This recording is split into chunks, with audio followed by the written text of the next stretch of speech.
자, 오늘은 설교라기보다는요, 좀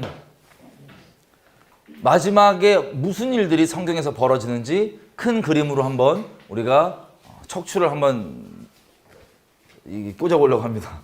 여러분, 마지막 때 일들 당연히 우리가 알고 있겠지만 다 희미하게밖에, 큰 사건으로 희미하게밖에 볼 수가 없습니다.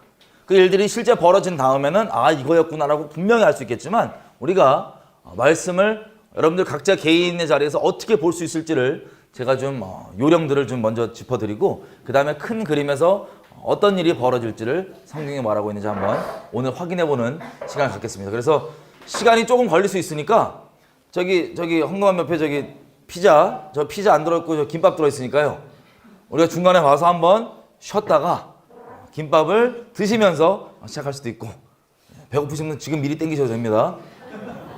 그렇게 하겠습니다. 자, 그래서 이렇게 하는 이유가 요한복음 14장 그리고 이사야서 48장 주님이 이렇게 얘기하십니다. 여러분, 이사야서에 보면요, 뭐 40장 넘어가서부터 대부분 중간중간 하나님께서 하시는 얘기가 이겁니다.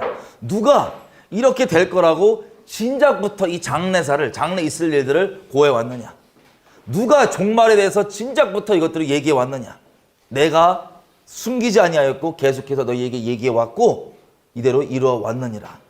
나 외에는 다른 신이 없느니라. 이런 말씀들 중간중간 들어보셨죠? 이사야서 보시면 그게 뭐냐면, 이사야서는요 6장에 보면 이사야가 하나님께 부르심을 받습니다.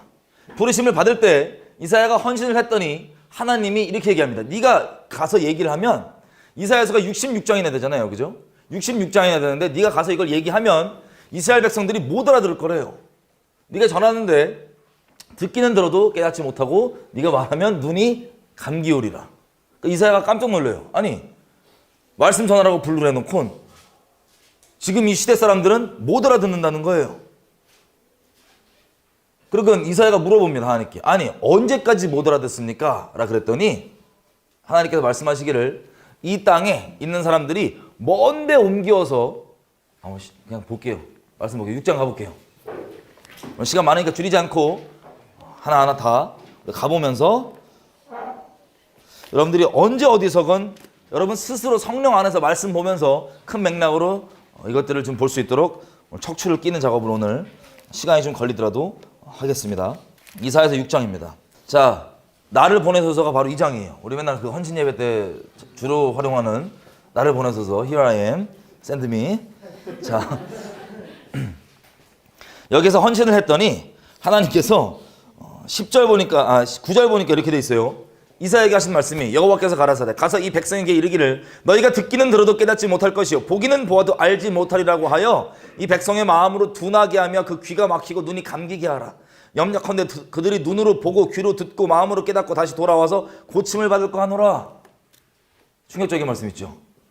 예수님께서도 오셔서 막 얘기하시는데 못 알아듣잖아요. 서기관과 바리새인과 이스라엘 사람들이.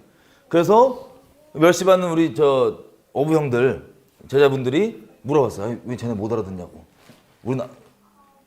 그랬더니 이 말씀을 예수님께서 인용하십니다. 회개케 하지 않으려고. 아, 무섭죠? 이사야가 이 말씀 받은 거예요. 충격받은 거예요. 아니, 말씀 전하라고 부르놓고는 눈, 귀 막아버리시면 어떡합니까? 그랬더니 11절 이사야가 물어봐요. 언제까지 그러면 그들이 눈과 귀가 막힙니까? 그랬더니 주의 어느 때까지니까 주께서 대답하시되, 도시들은 황폐하여 거민이 없으며 가옥들에는 사람이 없고 이 땅에 이 토지가 전폐하게 되며 사람들이 여호와께 멀리 옮겨서 이 땅 가운데 패한 곳이 많을 때까지이니라. 아멘. 자, 언제까지냐면 지금 이사야 입장에선 이스라엘 살고 있잖아요, 그죠? 우리로 따지면 지금 서울에 살고 있는데 하나님의 부르심을 받았어요. 근데 하나님이 처음부터 부르셔서 말씀 전하고 지금 66장이나 기록이 있는데, 이 내용들이 무슨 내용들이냐? 그 시대에 사는 이스라엘 사람들은 알아듣는다, 못 알아듣는다? 못 알아듣는다는 거예요. 그러니까 언제까지 못 알아듣냐?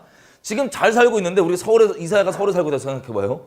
아니, 뭐라 하시면 언제까지 못 알아듣습니까? 물어봤더니 지금 대한민국에 집들 다 있고 다 같이 꿈같이 살고 있는데, 현실로 살고 있는데 집들이 다 사라진다, 안 사라진다?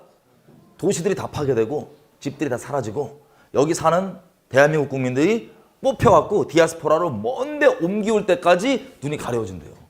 그리고 이 땅이 지금 우리 과일 뭐 잘 먹고 뭐 곡식 잘 거두하고 살고 있는데 땅이 온전하다 황폐해진다? 완전히 황폐해진다. 그때까지 못 알아듣는 거예요. 여러분 이거 하나님의 말씀이셨습니다. 그럼 이거 현실적으로 비교하면 이거 받아들일 수 있어요 없어요? 이사야가? 황당할 거예요. 아니 다 잘 살고 있는데 그렇게 된다고? 근데 그게 이사야에 부르실 때 하나님이 주셨던 약속이었습니다. 자, 그래서 이게 시작이 되는데 우리가 이미 이스라엘의 회복과 역사들을 기본적으로 여기 계신 분 알고 있기 때문에 그 부분 깊게 다루지 않겠습니다. 이스라엘이 예수님 한번 예고편으로 바벨론 제국에 끌려가죠. 남유다 때 그 거짓 선지자들을 둘러싸고 난리치다가 결국에 하나님께 순종 안 하고 하나님의 심판으로 자기들이 믿고 있던 구석들, 성전이 있고 뭐가 있는데 설마 우리 하나님께서 때리시겠냐 등등 하나님 그분 자체 말고 종교적으로 하나님께 들이대면서 믿었던 수많은 것들, 마치 엘리 제사장 아들이 홈니와 비느하스가 그 끔찍한 짓을 여전히 버젓이 하면서도 언약궤 하나 들고 가면은 뭐 전쟁 이기겠지라는 그따위 생각들, 그게 남유다에 계속 이어졌습니다. 그래서 하나님께서 그렇게 경고를 해주고 얘기해 주시는데도 그런 걸로 끝까지 버팅기다가 결국에는 바벨론 제국에 침략을 받고 포로로 끌려갑니다. 어마어마한 학살을 당하고 포로로 끌려갑니다. 이게 예고편처럼 겪었던 이스라엘이 겪었던 종말의 예고편 1편이었어요. 그 다음에 하나님의 자비하심으로 70년 후에 다시 돌이키십니다. 땅으로 돌아와서 두 번째 성전을 다시 짓고 쭉 살다가 예수님이 오시는 거예요. 예수님이 오셔서도 오늘 우리가 보겠지만 예수님이 오셔서도 뭐라고 얘기를 하면 올라가시기 전에 십자가 지시기 전에 예루살렘은 황폐하여 버림받았고 하나님께서 너희를 품으려고 하는 게 도대체 몇 번이나 그렇게 보내주고 얘기해도 너희가 듣지 아니하였다. 너희 집이 황폐하여 버림바 되리라. 그리고 민간 차원에서 많이 유대인들이 예수님을 메시아로 인정하고 받아들였지만 예수님은 원래 이스라엘의 공식적인 왕이십니다. 근데 이스라엘의 공식적 입장으로서는 예수님을 거절하고 잡아 죽였어요. 신성모독이라고. 그게 이스라엘의 공식적 입장이었습니다. 그 이스라엘 거절한 그 입장 이후 한 40년쯤 지나서 AD 70년에 로마가 디도 장군을 필두로 쳐들어와서 예수님 말씀하신 대로 성전 돌 위에 돌 하나 남기지 않고 다 드러나고 박살나고 나라가 디아스포라로 흩어집니다. 물론 독립운동을 AD 100년 넘게 쭉까지 했지만 그게 중요한 게 아니라 예수의 말씀이 그렇게 이루어지고 그 AD 70년 전까지 우리가 소위 보는 사도행전이지요. 그게 뭐냐? 이 사람들은 우리가 앞으로 겪을 종말을 이미 종말 때처럼 살았던 사람들이에요. 사도행전은 그 우리 믿음의 선배들을 보면 이들은 그때 자기네들 종말 때라고 생각하고 살았던 겁니다. 근데 실제 종말의 때는 미리 말씀드리면 지금 우리 사는 때입니다. 그러면 어렵지 않아요. 어떻게 살면 돼요? 사도행전처럼 살면 됩니다. 그렇게 이스라엘은 두 번의 온 인류에게 거울이 돼서 볼 수 있도록 이스라엘은 두 번의 예표적인 종말을 이미 겪었습니다. 그리고 마지막으로 실제 성경에 기록되어 있는 대로 전 세계적 종말을 모든 인류가 이스라엘뿐만 아니라 모든 인류가 볼 것입니다. 자, 이해되시죠? 그래서 이스라엘이 예수님 말씀하신 대로 AD 70년에 깨지고 디아스포라 되기 시작하고서부터 디아스포라로 거의 2000년 가까이를 살다가 1948년 이스라엘 나라가 성경의 예언대로 다시 이스라엘 땅에 이스라엘 이름을 가지고 절기들과 그때 언어들을 회복하면서 나라가 생겼습니다.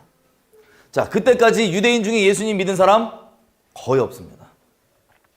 거의 없었어요. 왜냐하면 유대인이 아닌 다른 민족들, 이방인이라 그럴게요. 우리와 같은 이방 민족들에게 복음이 전해지는 시간이었어요. 하나님은 눈에는 눈, 이에는 이, 율법의 1점이라도 땅에 떨어질 수가 없기 때문에 하나님의 공의는 반드시 이루어져야 됩니다. 예수님께서 모든 피조물의 장자로서 이거 여호와의 증인 이상하게 써먹는 건데 어쨌든 우리 장자라는 거 아시죠?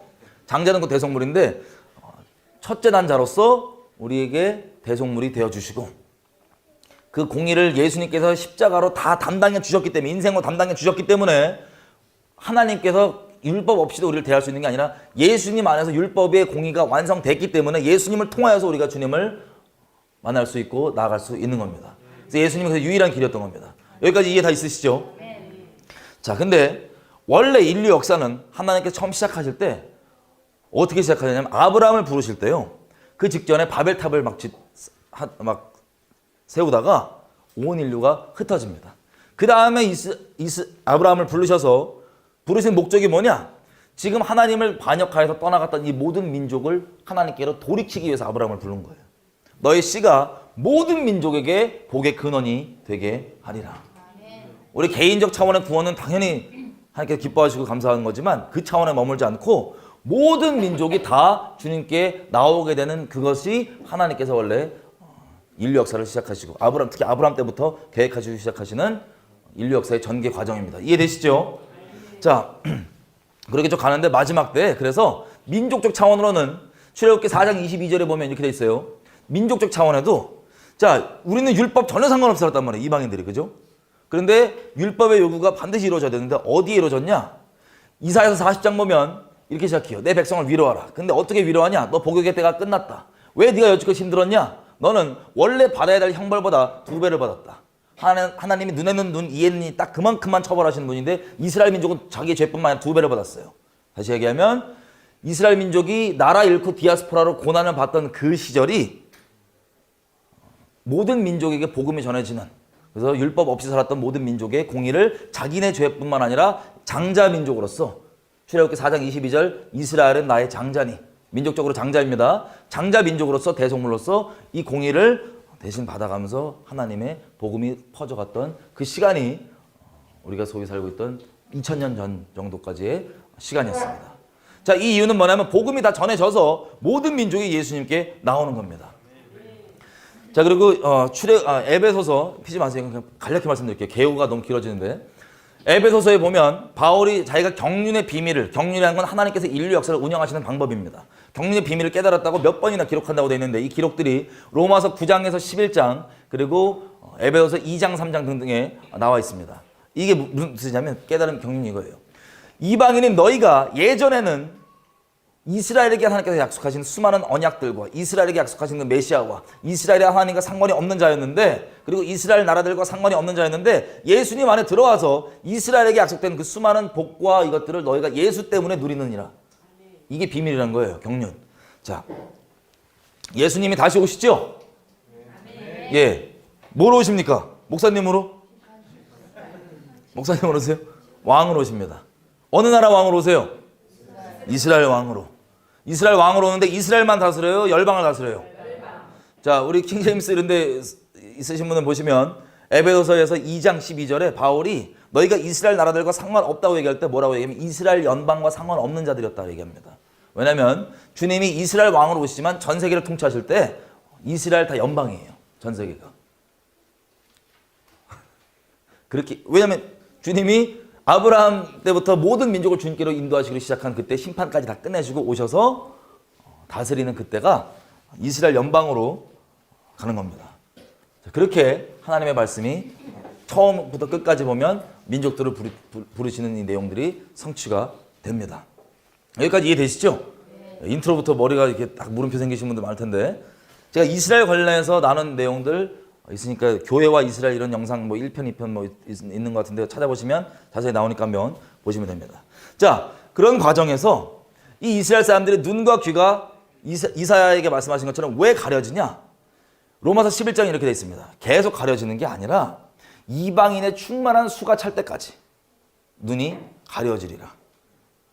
로마서 11장 8절에는 하나님이 가렸다고 되어 있어요. 뭐냐면 마치 예수님께서 자기 소중한 아들이지만, 미워서가 아니라 소중한 아들이지만 막 모든 율법의 저주를 다 받으시면서 엘리 라바 사박다니에도 막 얼굴을 돌이키실 정도로 외면하셨잖아요. 그래야지만 율법의 공의가 완성이 돼서 우리들이 개개인적으로 하나님께 나올 수 있으니까. 마찬가지로 이스라엘도 하나님께서 버리신 것이 아니라 택한 민족인데 이들이 마치 예수님처럼 쓰임을 받고 있는 겁니다. 그래서 고난들을 받으면서 돌아오는데 그때까지 알아듣지 못하고 하나님께서 눈과 귀를 가려놓은 거였습니다. 근데 황폐한 땅이 다시 그러면 이스라엘 땅이 황폐해지지 않아지고, 그리고 멀리 흩어졌던 이스라엘 민족들이 다시 그 땅으로 돌아오면 눈과 귀가 열려요, 안 열려요? 열리는 겁니다. 눈과 귀가. 자, 우리는 이미 1948년부터 시작해서 이스라엘에 예수 믿는 사람들, 눈과 귀가, 하나님 은혜로만 믿는 건데 눈과 귀가 열려서 믿는 사람들이 지금 1967년도 예루살렘이 이스라엘에 편입되고부터 쭉 폭발적으로 늘어나서 지금까지 가고 있습니다. 그러면 다시 얘기하면 이사야서에서 얘기했던 수많은 그 예언들 있죠? 66장의 대부분의 상당수의 예언들. 그러면 그때는 언제 시대 때 이루어지는 얘기들일까요? 우리 전 시대 아니면 우리 살고 있는 시대? 우리 살고 있는 시대예요. 여러분 놀라운 게 뭐냐면 이사야서뿐만 아니라 선지서에 기록되어 있는 수많은 기록들이 다 대부분이 언제 내용을 얘기하냐면 그 동일한 때입니다. 그러면 우리 살고 있는 때가 아니라 저 여러분 살고 있는 이 시대가 바로 선지서에서 예언되어 있는 그 수많은 예언들이 눈앞에 현실로서 이루어진 것도 있고 지금 이루어질 걸 기다리고 있는 것들이 모아져 있는 그게 바로 우리가 살고 있는 이 시대예요. 별로 안 놀라시는구나. 다른 인류들은 못 봤던 그 예언의 성취를 우리는 눈으로 보고 그 마무리까지 볼 것 같습니다. 보니까. 자, 그래서 성경들 여러분 직접 보시면 선지서 볼 때 이해가 잘 안 되지만 이런 내용들이 있었을 거예요. 여호와의 날에, 여호와의 분노하시는 날에, 뭐 번역으로 좀 다른데 여호와의 크고 두려우신 날, 여호와의 진노의 날, 뭐 그날, 뭐 훗날에, 말일에, 말년에, 말세에 등등. 그게 언제다? 지금. 특별히 여호와의 날이라고 하면 주님이 다시 오신, 조금 더 디테일하게 들어가면 다시 오시는 그 재림의 날입니다. 자, 그 시대를 언제 예언되어 있다고요? 기원 전에 이미 예언 다 끝났어요. 요한계시록에는 잘 들어보세요. 이미 기원 전에 선지서에서 예언해 놓은 것들이 역사적으로 이루어진 게 있고 안 이루어진 게 있을 거 아니에요. 그죠? 우리가 성경을 볼 때 이단들이 왜 설치냐? 이스라엘이라는 척추가 안 깨져서 설칠 수 있어요. 여러분 하나님의 말씀은 진리입니다. 이게 무슨 뜻이냐면 말씀은 정말 그대로 일어나요? 안 일어나요? 일어나요. 여러분, 저와 여러분이 동의가 되고 그렇게 안 느껴져도 상관이 없이 하나님의 말씀대로 이 세상이 돌아갑니다. 이 인류 역사란 건 이 기록되어 있는 예언의 성취 과정이 인류 역사입니다. 그게 끝나면 끝인 거예요. 자, 그래서 이 선지서들에 기록되어 있는 내용들에 다 모아놓은 것들 있죠. 기록되어 있는데 아직 벌어지지 않은 것들 중에 모아놓은 것들이 요한계시록이에요. 새로운 예언이 아니라 이미 다 기록되어 있는데 이것들을 그냥 모아놓은 거예요. 성취되지 않은 것들을. 어떤 건 조금 더 디테일하고 자세하게 풀고 자세히 안 풀고 이런 것들이 있습니다. 자, 이렇게 보시면 돼요. 유대인들은 말씀을 볼 때 문자 그대로만 봐요. 왜? 그들 입장에선 이거 성경 보잖아요? 그러면 이거예요. 우리 철수가 경기도를 지나 서울로 들어가셨더라. 뭐 이런 거예요. 아, 자기네 동네 이름이잖아요, 다. 자, 동네 사람들이 이름도 다 나오면 우리는 막, 요나다. 이러는데 동네 철수, 민수 이런 거예요. 그래서 유대인들은 그리고 자기네 이거 역사요 아니에요. 아직 안 일어난 것도 있지만 역사도 이미 들어있기 때문에 그냥 그대로 봅니다. 근데 문제는 그대로만 봐요. 영적으로 아예 그냥 안 보고 문자 그대로만. 근데 문자 그대로만 보는 것도 이들에게 적용이 될까요, 안 될까요? 됩니다.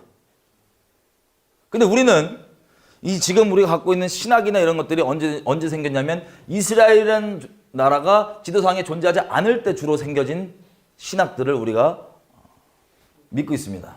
그래서 우리가 예수님 때문에 이스라엘에 가신 수많은 약속들에 접붙여져서 이 수많은 성경의 약속들을 감사하게 믿음으로 누리고 있는 건데 그렇게 영적으로 원리를 이렇게 예수님 때문에 누리고 있다 보니까 이스라엘이 없어도 우리가 이스라엘인 줄 착각하고 살아가는 그 신학으로 우리가 지금 배운 거예요. 그래서 이 모든 것들이 말씀들이 우리에게는 1차적으로 문자적으로 온 게 아니라 1차적으로 영적으로밖에 안 와요. 근데 잘 들으세요. 먼저는 유대인에게요 또한 이방인에게로 그렇게 들었는데 이 두 가지가 합쳐져야 됩니다. 그래야지 말씀을 똑바로 볼 수 있습니다. 문자 그대로 먼저 이루어지는 게 이 자체가 비유가 아닌 이상은 먼저고요. 인류 역사상. 그리고 이게 창세기 1장 1절부터 계시록 끝장 끝절까지 우리가 인류 역사상 어느 시대를 사는 사람들이건 이 말씀은 살아있는 말씀이기 때문에 성령께서 우리 인생 가운데 역사하게 하실 수 있고 우리 상황들을 이걸 통해서 조명해 주시고 말씀해 주실 수 있다 없다? 있습니다. 근데 이거는 영적으로 말씀이 살아있기 때문에 우리 어느 시대든 이게 조명이 되고 이게 적용이 되는데 기본적으로 인류 역사가 흘러가는 방향에서 보면 하나님의 말씀이 비유 자체가 아닌 이상은 문자 그대로 지역들 막 나오잖아요. 복잡하게. 그죠? 이것까지 있는 그대로 이루어지는 그게 인류 역사 기준에서 이 예언은 이미 역사적으로 성취가 끝났다 안 끝났다 마침표를 딱 찍을 수 있는 겁니다. 그게 기준이에요. 지난 역사 동안 아까도 제가 이스라엘이 종말을 다 겪지 않고 부분적으로 예고편처럼 겪었다고 말씀드렸죠. 그게 이 마지막 때를 사는 전 인류를 위해서 하나님께서 똑똑히 보도록 거울이 되도록 우리에게 교훈이 되도록 이렇게 해놓으신 건데, 자, 이게 부분적으로도 이렇게 성취가 됐었습니다. 여러 구절이 있지만 아주 잘 나와 있는 한 구절을 보겠습니다.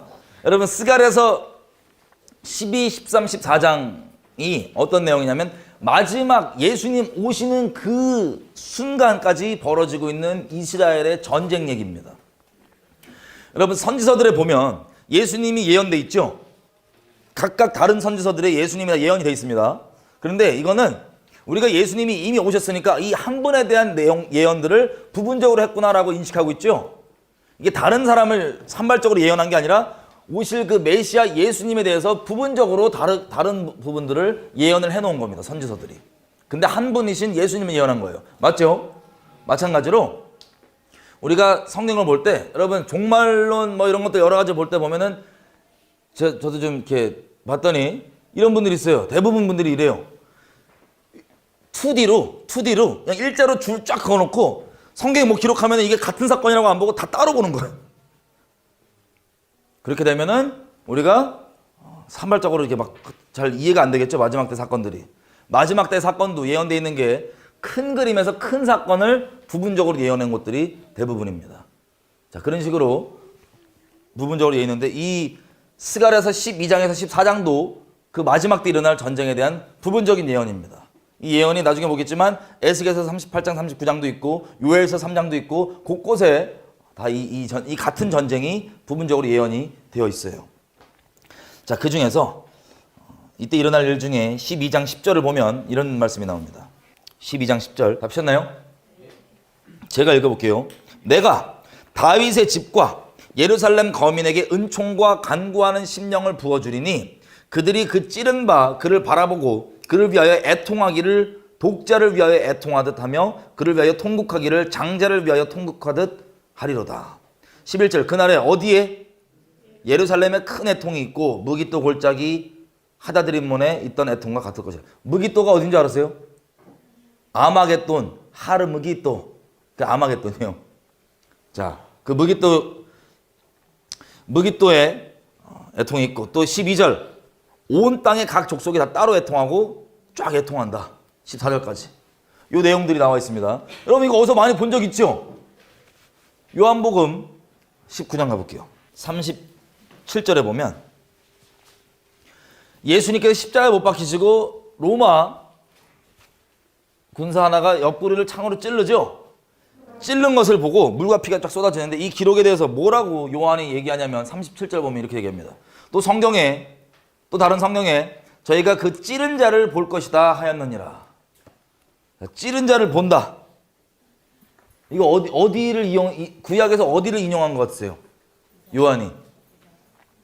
우리가 방금 읽었던 스가랴서에 온 땅에 이 다윗 족속부터 다 애통을 하는데 그들이 왜 애통을 해요? 찌른 자 볼 것이요. 애통하는 거예요. 자, 그게 다시 말씀드리지만 온 땅에다 그 사건 때 다 통곡한다고 되어 있죠. 근데 여기는 사도 요한이 부분적으로 인용을 했어요. 자, 부분적으로 이렇게 살아서 역사에서 인용이 되지만 인류 역사를 운영하시는 하나님 입장에서 이 스갈에서 12장의 그 말씀이 완전 성취됐다라고 마침표 찍을 수 있는 건 그 말씀 그대로 지역까지 포함해서 문자 그대로 다 일어났을 때 이건 역사적으로 예언의 성취가 끝난 예언이다라고 마침표를 찍을 수 있는 겁니다. 이해되시죠? 이런 식으로 마침표가 안 찍어져도 하나님께서 말씀을 살아서 상황 가운데 역사하게 하고 조명해 주시고 적용해 줄 수 있다 없다? 있습니다. 그래서 자, 이렇게 찔렀다고 보통 우리는 여지껏 이야기를 영적으로만 해석하니까 이게 그러면 스갈에서 12장의 그 구절이 이걸로 끝났구나라고 생각하는데 아니에요. 요한계시록 1장 가볼게요. 요한계시록 1장 7절. 자, 장차 될 일들에 대해서 기록하는데 여러분 요한계시록 다 끝났다고 생각하세요? 아니면 앞으로 벌어질 거라 생각하세요? 예, 이미 벌어지고 있을 수도 있죠. 요한계시록 1장 7절 볼지어다. 뭘 타고 오신대요? 구름 타고. 손오공 아니고요, 우리 주님. 구름 타고 오시리라. 각 사람이 그 눈이 그를 보겠고 그를 찌른 자들도 볼 터이요 땅에 있는 모든 족속이 그를 인하여 애국하리니 그러하리라. 아멘. 자, 이 사도 요한이 지금 이미 요한복음에는 그걸 인용했는데 여기 인용한 것도 똑같은 스가랴서 말씀이에요. 우리가 스가랴 말씀을 있는 그대로 문체적으로 봤더니 이 찌르고 나서 이 찌른 자가 보면서 어떻게 돼요? 통곡이 다 일어나죠. 근데 스가랴서에는 이스라엘 족속들만 일어난 것처럼 기록되어 있어요. 근데 여기는 온 족속이 통곡한다고 되어 있고 예수님께서는 이 장면을 마태복음 24장 가볼게요. 오늘 성경을 엄청 왔다 갔다 할 겁니다. 24장 30절. 나중에 볼 거니까 29절부터 볼게요. 30절만 볼게요. 그때 24장 30절. 그때 인자의 징조가 하늘에서 보이겠고 그때 땅의 어떤 족속들이 모든 족속들이 통곡하며 그들이 인자가 뭘 타고 오는 걸 본다고요? 네, 구름 타고 오는 것을 본다. 그러니까 스가랴서의 기록은 부분적으로 됐기 때문에 또 이스라엘 민족만 다 통곡하는 것처럼 보이는데 예수님 말씀에 의하면 전 세계 모든 민족이 다 통곡하는 거예요. 이해되시죠? 구름 타고 오시는. 이게 요한계시록 1장을 우리가 봤던 그 구절에 부분적도 인용되어 있는 건데 또 더 가면 이 다니엘서에 있는 내용을 인용한 겁니다. 7장 다니엘. 제가 왜 복잡해 보이지만 이렇게 구체적으로 가냐면요. 일단 초반 인트로를 그래야 여러분들이 말씀을 볼 때 이제 화요 조각처럼 다 이렇게 큰 그림으로 다 보입니다. 아, 이게 이 말씀이었구나. 왜냐하면 우리가 이해 못했다고 넘어갔던 수많은 구약의 내용들이 전부 다 계시록에 써 있어요. 전부 다 곳곳에 써 있어요. 그래서 이 그림이 여러분들이 지금 눈이 열리기를 제가 기도하고 그런 건데 지금 이 시간을 갖고 있는 건데 7장 보면 13절 이렇게 됐어요. 내가 또 밤 환상 중에 보는데 인자 같은 분이 뭘 타고 와서 구름 타고 와서 옛적부터 항상 계신 자에게 나와 그 앞에 인도되매 그에게 권세와 영광과 나라를 주고 모든 백성과 나라들과 각 방언하는 자로 그를 섬기게 하였으니 그 권세는 영원한 권세라 옮기지 아니할 것이요 그 나라는 패하지 아니할 것이니라. 아멘.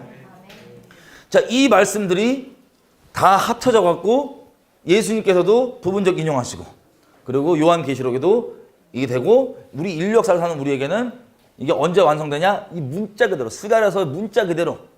그리고 더 추가적으로는 스가랴서는 부분적 예언이었고 예수님 말씀과 다른 거 포함하면 온 땅 민족들. 그리고 찌를 때 여기 보니까 못 타고 오시는 걸 보고 구름 타고 오시는 걸 보고 이렇게 말씀들이 부분적으로 예언되어 있지만 한 큰 사건을 다 기록을 하고 있는 거예요. 여기까지 이해되시죠? 그럼 여러분 이제 앞으로 성경을 읽으실 때 이게 다 보이실 겁니다. 아, 이게 이런 거였구나. 이게 예전에는 이게 무슨 소리가 넘어갔는데 다 부분적 예언이지만 큰 그림이란 거.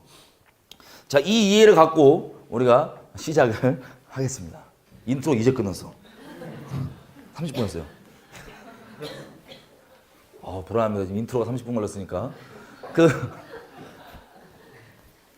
김밥 있으니까요. 걱정하지 마시고. 여러분들이 어느 상황에 처해 있던 스스로 볼 수 있도록 다니엘서 9장 가보겠습니다. 먼저 우리가 시간표에 척추를 한번 껴볼게요. 워낙 산발적으로 되어 있으니까 먼저 시간대로 척추를 한번 딱 꼽아봅시다. 다니엘서 9장입니다. 24절부터 70일에라고 하는 이미 여러분들 저도 몇 번 얘기했기 때문에 아실 분들이 아실 텐데 한번 모르시는 분들을 위해서 척추를 한번 꼽아보겠습니다. 다니엘 70일에 여러분 다시 말씀드리지만 마지막 때 지금 우리 살고 있는 이 종말 때 있죠. 예수님 오시고 나서부터 이 수많은 일들 신약에는 새로운 예언이 없어요. 다 구약에 이미 다 기원 전에 그래서 놀라운 거예요. 그래서 주님이 당당하게 얘기하시는 거예요. 누가 처음부터 이렇게 될 거라고 대놓고 얘기했었냐? 누가 장래가 이렇게 될 거라고 얘기했었냐? 네가 섬기는 그 우상한테 한번 물어봐라.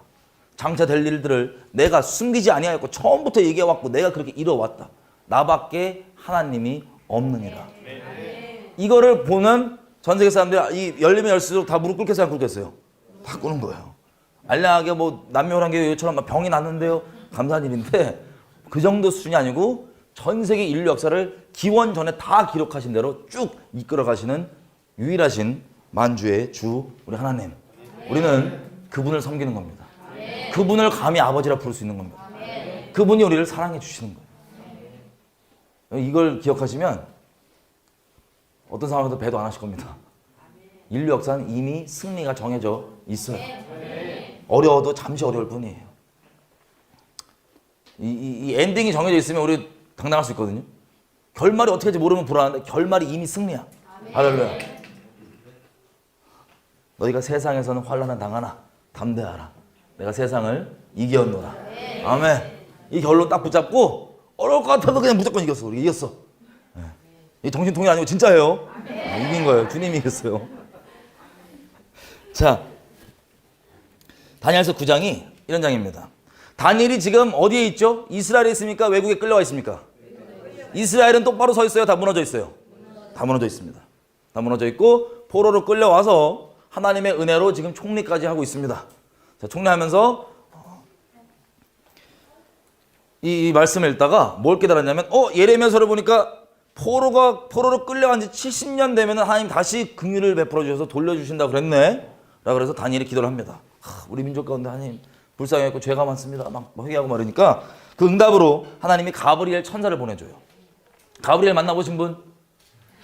여기 없죠? 네. 잘 안 만나는 것 같아요. 거의 못 봤어요, 저도.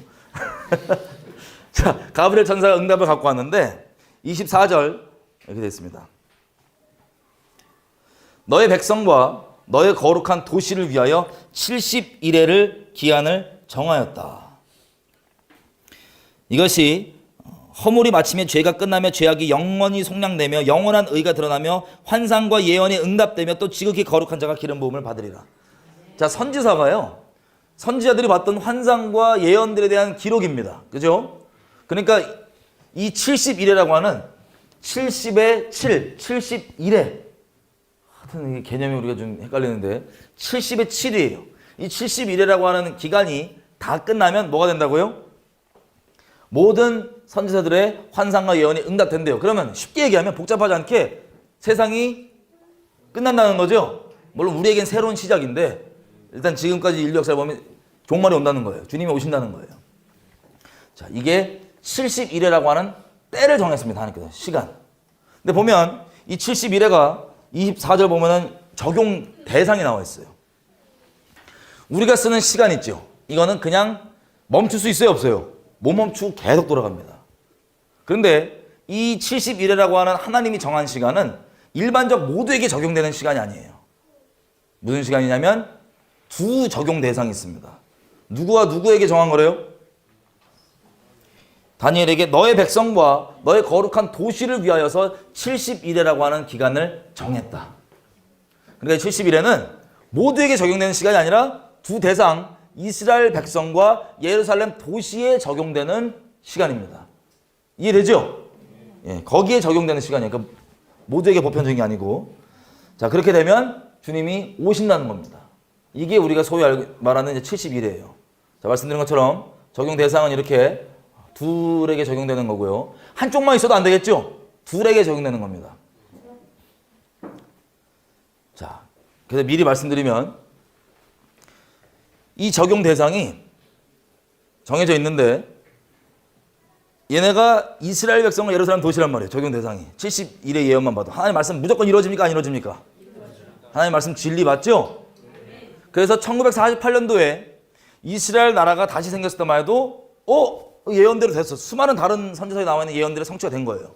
근데 71의 기준으로 보면 이 71의 시간의 적용 대상이 하나밖에 회복이 안 된 거였어요. 그런데 1967년도에 6.1 전쟁을 치르면서 예루살렘 도시가 드디어 이스라엘로 편입이 됐습니다. 그러면 71의 예언 기준으로만 봤을 때 적용 대상이 다시 등장한 거예요, 안 한 거예요? 등장한 거예요. 적용 대상이. 자, 그 다음 남아있는 70일에 남아있는 기간이 그 둘에게 적용되면 세상이 어떻게 된다고요? 끝난다고요.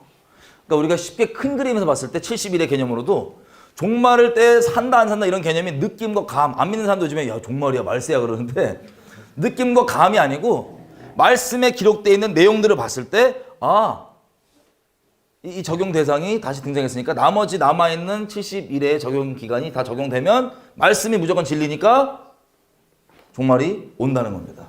그런 말씀 때문에 우리가 종말인지를 확인할 수 있는 거예요. 자, 우리 저번에 무드셀라 얘기했죠. 1967년도부터 사실은 어떻게 보면 전 인류는 약간 무드셀라 느낌으로 살아야 되는 거예요.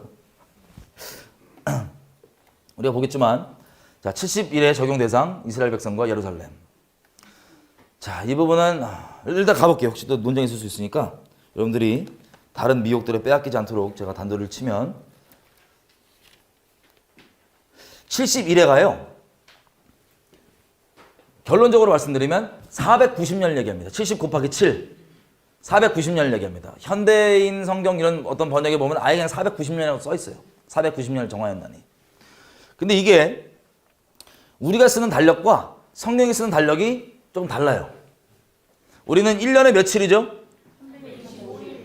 근데 4년에 한 번씩 윤달이 있으니까 365.251입니다. 근데 성경은 구약이건 신약이건 한 달을 30일로 쳐요. 성경력이 따로 있잖아요. 그죠? 한 달을 30일로 쳐서 1년에 얘들은 360일이에요. 그러니까 우리랑 조금 달라요. 그 달력이. 다니엘서 9장 가볼게요. 지금 펴 계신가요, 혹시? 펴 계시면 27절 가보세요. 그러면 뭐라고 되냐면 여기 되어 있습니다. 그가 어떤 사람이 장차 많은 사람들을 더불어 한 일해 동안 언약을 굳게 정하겠고 한 일해 실이 1이죠. 하나 있는 7, 그러니까 7년인데 이게 언약의 기간이에요. 어떤 사람이 미리 말씀드리면 이 사람은 우리가 확인해 보겠지만 적그리스도라는 사람입니다. 이 사람이 등장해서 많은 사람들과 7년 동안 평화협정, 평화조약을 맺어요. 나중에 볼게요. 말씀으로 왜 평화하고 그런지. 평화협정을 맺고 그때 쭉 읽어보면 이렇게 되어 있습니다. 그가 그 일의 절반의 제사와 예물을 금지할 것이며 자, 제사와 제사를 예배를 못 드리게 한대요. 그 일의 중간, 7년 중간에. 그러면 이것을 뭐라고 표현하면 잔포하여 미운 물건이 날개를 의지하여 설 것이다. 예수님은 이걸 뭐라고 표현했냐면 가증한 것이 날개를 의지하여 거룩한 곳에 선 것을 보거든 이라고 얘기합니다. 같은 말씀이에요. 그게 언제냐면 이게 7년이, 이게 마지막 7년이거든요. 그래서 성경에서 맨날 마지막 7년 얘기하는 거예요. 이 7년이 다 지나면 주님이 오신다 안 오신다? 오시는 마지막 7년이기 때문에 이 마지막 7년만 따로 떼갖고 지금 9장 27절에 이걸 기록하고 있는데 이 7년의 중간에 무슨 일이 벌어지냐면 이 적그리스도가 제사를 못 드리게 막아요. 그 다음 내용 읽어보면 그 이후부터 정해진 종말까지 진노가 황폐케 한 자에게 쏟아지리라. 이거를 소위 여러분들이 익숙한 단어로 얘기하면 대환란이라 그럽니다.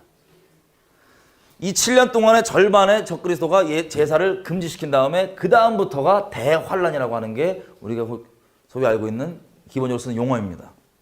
대환란. 이 대환란의 끝에 누가 와요? 주님이 오십니다.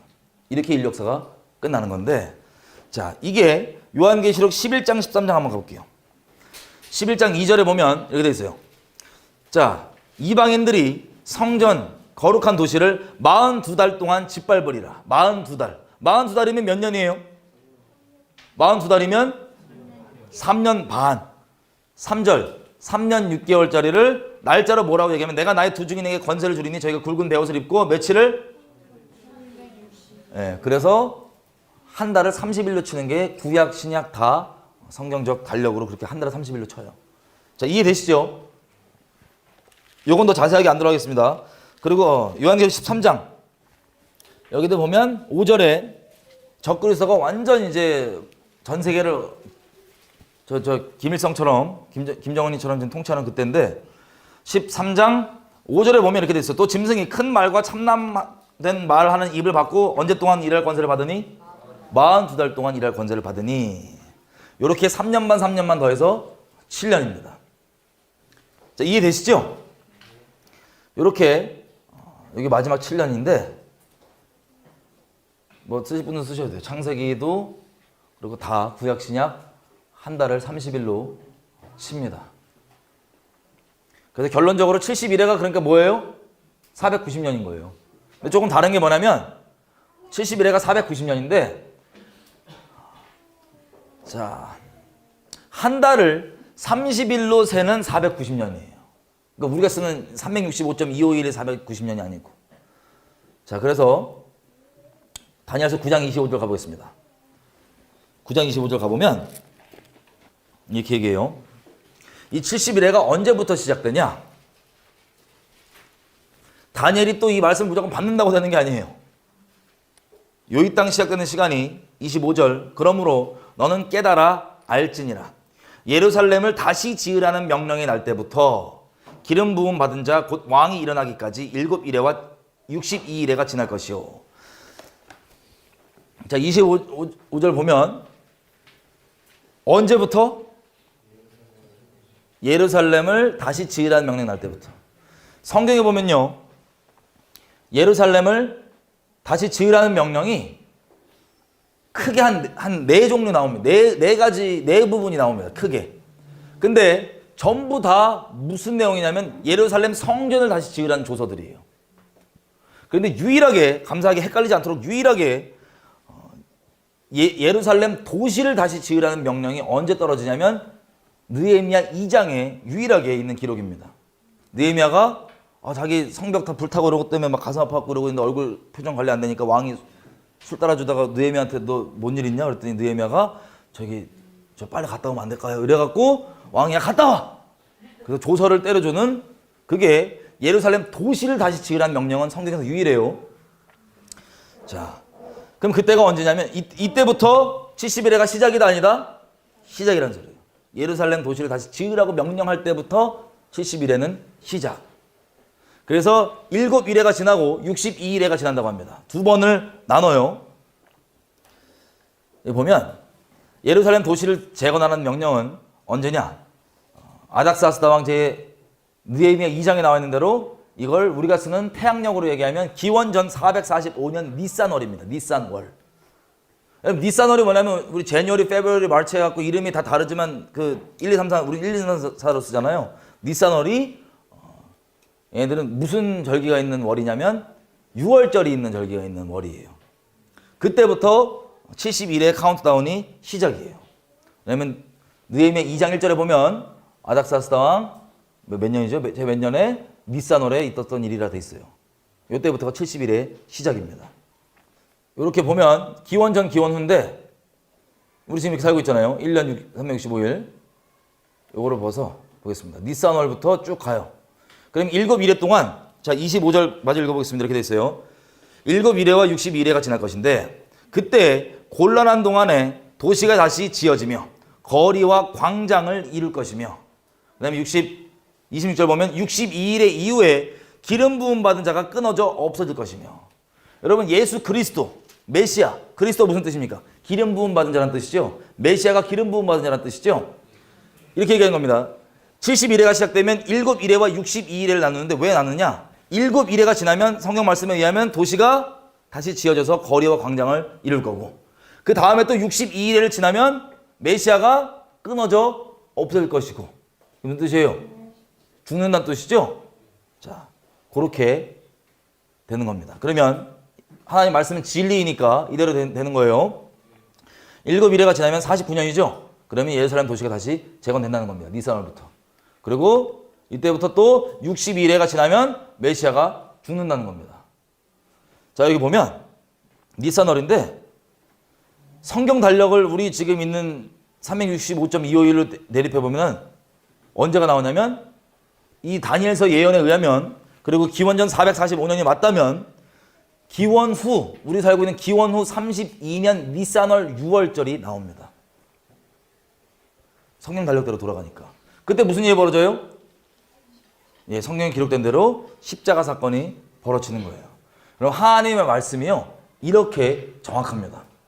우리 대충 이거 뭐야 넘어가는데 하나님은 정확하신 분이세요. 그래서 말씀하신 그대로 기간까지 딱딱딱 언제 죽을지까지 다 돼 있는 거예요. 놀라운 게 뭐냐? 여기까지 오면은 이제 눈빛이 막 켜진 분들이 있어. 때를 안단 말인가? 잘 들으세요. 7일에 62일에 지나면 총 몇 일이에요? 69일이죠? 그러면 이제 몇 일에만 남았어요? 십자가 사건 이후로 한 일에면 세상에 뭐가 온다? 종말이 온다. 그런데 인류 역사의 주인공 누구십니까?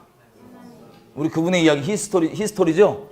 그분이 인류 역사의 주인공이신데 이분이 십자가를 지기 전, 한마디로 69일에를 완성하시기 전에 뭐라고 얘기하냐? 이렇게 얘기하십니다. 자, 이 한 일에는 적용 대상이 아까 얘기했지만 누구와 누구죠? 예루살렘 도시와 이스라엘 백성. 그래서 여기 보면 예수님이 십자가를 지시기 전에 69일에를 완성하시기 전에 이렇게 얘기해요. 예루살렘아, 내가 너를 그렇게 품으려 하는 게 대체 몇 번이냐. 근데 니네가 원치 않았다. 그래서 너희 집이 예루살렘이 황폐하여서 버린 바 되리라. 그리고 이스라엘 민족은 자기를 공식적으로 거절하는 거 아니에요. 메시아로서. 그죠? 그런데 뭐라고 얘기하면 이제부터 너희는 찬송하리로다 주의 이름으로 오시는 이여 할 때까지 나를 다시 보지 못할 것이다. 찬송하리로다 주의 이름으로 오시는 이여는 무슨 뜻이냐면 이 유대인들 결혼할 때 신부가 신랑을 부를 때 하는 표현이에요. 그러면 이스라엘이 예수님을 신랑으로 알아보고 부를 때 주님이 다시 오신다 안 오신다? 이해되시죠? 이 두 대상이 이렇게 돼야지만 주님이 다시 오신다고 얘기를 조건을 걸어놓으신 거예요. 또 누가복음 21장 24절에 뭐라고 얘기하냐면 이렇게 얘기하세요. 이 똑같은 나머지 한 일의 적용 대상인 이스라엘 민족과 예루살렘 도시한테 이스라엘 민족은 칼날에 죽임을 당하고 모든 이방의 디아스포라로 사로잡혀 갈 것이고 또 예루살렘은 이방인의 때가 찰 때까지 이방인들에게 밟히우리라. 그러면 언제 돌아왔어요 예루살렘이? 1967년 돌아왔죠? 그때까지 밟히운다고요. 우리는 이 놀라운 때를 살고 있는 거예요.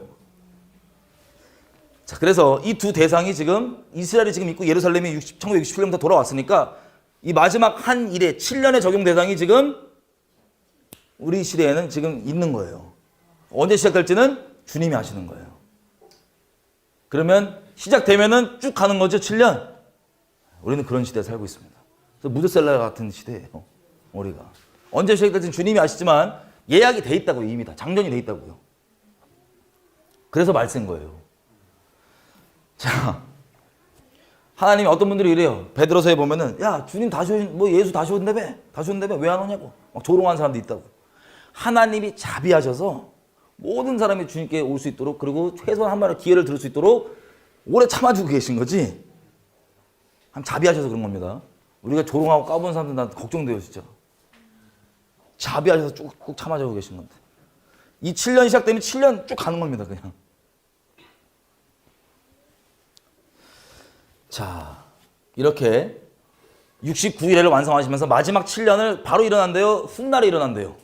훗날 언제? 지금 우리가 살고 있는 이 시대에 일어난다고 예수님께서 69일에 완성하시기 전에 직접 역사의 주관자로서 말씀하시고 69일을 마무리하신 거예요. 이해되시죠? 예. 우리는 다시 말씀드리지만 놀라운 때에 살고 있는 겁니다. 그러니까 시한부 언제 휴가 난다 이런 사이비 종말 애들이 왜 튀어나오냐면 지네도 보다 보니까 지금 요즘인 같거든 막. 요즘 맞긴 맞는데 오바해 갖고 미혹한 형에 끌려 갖고 그래요. 자, 요렇게 마지막 7년. 그래서 마지막 7년이 맨날 어디 가도 마지막 때 얘기하고 주님 오신다는 주님 재림을 기다린다고 하는 교회들 깨어 있다고 하는 교회들 보면은 맨날 하는 얘기가 그래서 마지막 7년입니다. 그러니까 마지막 한 일이에요. 언제 시작할지 모르니까. 이해되시죠? 자, 이 7년이 아까 봤던 것처럼 다니엘서 9장 27절입니다. 한번 가볼게요. 9장 27절. 죄송해요. 26절부터 한번 읽어볼게요. 26절에 62일 후에 기름 부음 받은 자가 끊어져 없어질 것이며 메시아 죽음. 그 다음 메시아가 죽은 다음에 벌어진 일. 장차 한 왕의 백성이 와서 그 도시와 그 성전을 파괴할 것이다. 질문입니다. 예수님이 살아계셨을 그때 이 땅에서 돌아다니실 그때 예루살렘에 있던 성전은 몇 번째 성전이었어요? 두 번째 성전이었습니다. 바벨론 포로 끌려갔다 와서 다시 지은 스룹바벨 성전이라고 불리우는 혹은 헤롯 성전이라고 불리우는 그 두 번째 성전 있죠? 이때 예수님이 이 예언을 하신 거예요. 근데 여기 보면은 26절에 메시아가 끊어져 없어진 다음에 장차 한 백성이 와서 그 도시와 성전을 박살낸다고 되어 있습니다. 이 말씀이 이루어집니까? 안 이루어집니까? 이루어지죠? 자, 이 말씀 어느 도시일까요? 어느 도시를 얘기하는 걸까요? 당연히 예루살렘. 성전은 어디 있는 성전? 제2성전 얘기해요. 제2성전. 예수님이 이 다니엘서를 근거로 얘기하신 거예요. 성경 저자들은 단 한 명도 성경과 상관없이 얘기한 사람 아무도 없습니다. 이미 기록되어 있고 예언되어 있는 것들을 얘기하는데 성령께서 조명해 주시지 않으면 유대인들이 아무리 말씀을 봐도 이게 이 말씀이구나 깨달아요? 못 깨달아요? 나중에 성령 받고 깨달은 거예요. 이게 이 말씀이었구나. 이게 이거였구나. 하나님의 도우심이 필요한 거예요. 사람 지식과 논리로 하나님의 말씀을 깨달을 수가 없습니다. 육신적으로 자랑할까 봐. 하나님 은혜로만 깨닫는 건데 어쨌든. 자, 그래서 이게 역사적으로 누구냐면 로마의 디도 장군이죠. 이미 일어났으니까 우리가 누군지 정확하게 클리어하게 아는 거예요.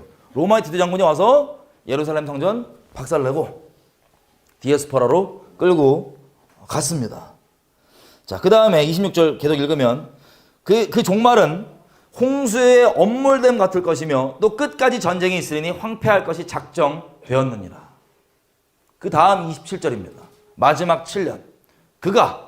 자, 우리가 이미 알다시피 마지막 7년은 지금 우리 사는 이때에 비하면 훗날이기 때문에 얘가 이제 적그리스도인데 장차 많은 사람으로 더불어서 한 일해 동안 언약을 굳게 정하고 그가 그 일의 절반에 제사와 예물을 금지할 것이다. 이렇게 축적됩니다. 그러면 27장이 크게 세 부분으로 나뉘어요.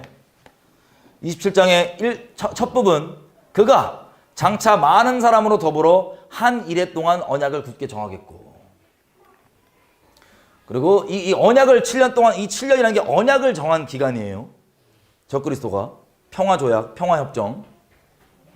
그래서 우리들 빼놓고는 정말 예수 믿는 똑바로 된 예수 믿는 사람들 빼놓고는 전부 다 전 세계는 다 평화가 왔다고 착각합니다. 미혹돼갖고 다 평화인 줄 알아요. 다 무장 해제해버려요. 아무렇지도 않아요. 무장 해제해도 미혹돼갖고 영적으로 이거 평화, 우리가 기도했던 평화구나. 그게 전 세계 종말이에요. 자, 두 번째, 적그리스도가 그 일의 절반에 제사와 예물을 금지할 것이다. 여러분, 그러면 생각해 보십시오. 하나님의 말씀은 진리인데 이미 다니엘서 9장 26절에 두 번째 성전이 파괴됐죠? 근데 9장 27절에 보니까는 제사와 예물 얘기를 해요. 어디서 드려지는 걸까요? 어디 도시를 얘기하는 걸까요? 예루살렘 도시의 어느 성전? 앞으로 세워질 제3성전. 잘 들어보세요. 우리가 하나님의 말씀을 진리라고 믿는다는 건 지금 상황에 아무리 그렇게 안 보여도 말씀이 그렇다면 그렇게 돼요. 무조건. 그게 진리를 믿는 믿음이에요.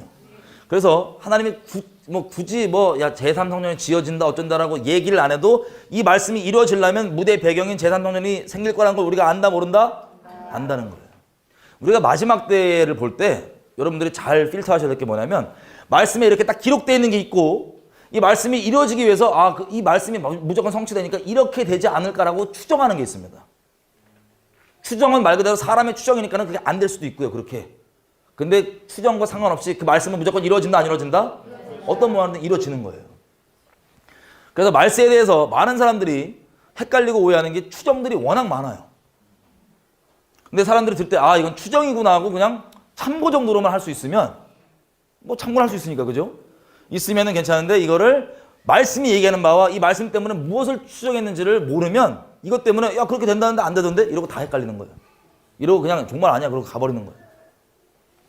추정과 말씀을 잘 구분하셔야 됩니다. 근데 추정이 약간 도움이 될 때도 있어요. 윤곽이 좀 그렇게 될 수도 있겠다 이런 식으로. 근데 그건 추정이에요. 그래서 우리가 당연히 알 수 있는 건 말씀이 이루어지려면 제3성전이 지어진다.